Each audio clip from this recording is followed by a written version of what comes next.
ሩታ ሀብቴ የኛ ሸጋ የኛ ጠንበለሌና የኛ ጀግና እንግዲህ አብርሃም ውጭልኝ ከህይወቴ ብሎ ያባረራት ነገ ይመጣልኝ በነገ በጠዋቱ ሩታዬ ቀዝቀዝ ስትልበት ይመጣል። ግን ከህይወቱ ያስወጣት አብርሃም ታደሰ ሩታ አዲስ ህይወት ጀመረች።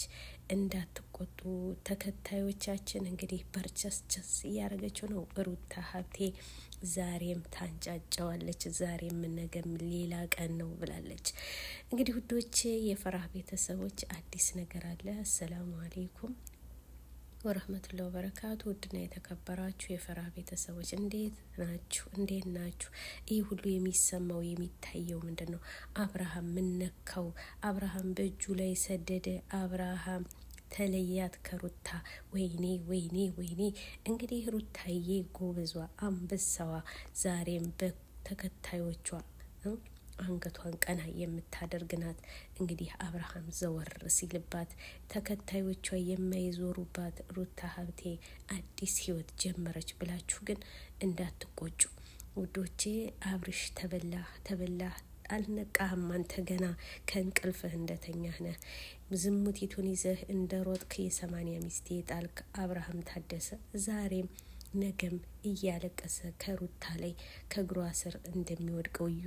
ከኛ ህይወት ውጪ እኛ እንድትረጂ ወይም እንድንረዳሽ ተፈለግሽ ነይልኝ ብሏታል። ግን ሩታ አልፈልግህም፣ ካንተ እርዳታ አልፈልግም ብላለች። አዎ እኛ ተከታዮቿ እርዳታም አናስፈልጋት ውዶቼ። ዛሬ አዲስ ነገር አለ።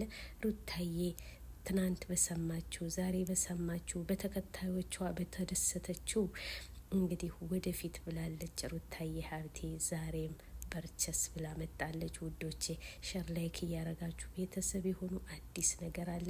ሩታ ሀብቴ ጀግናና አንበሳ የሴቶች አለቃ የዝሙት ተከታይ ያልሆነች ሩቲ ወደፊት አባረራት እንዴ? እሷ ናት የምታባረረው፣ እሱም ማያባረራት። እንግዲህ ውዶቼ ከዚህ ልጅ ምን ተማራችሁ? ሸር ላይክ እያረጉ ቤተሰብ የሆኑ አሰላሙ አለይኩም ወረህመቱላሂ ወበረካቱ።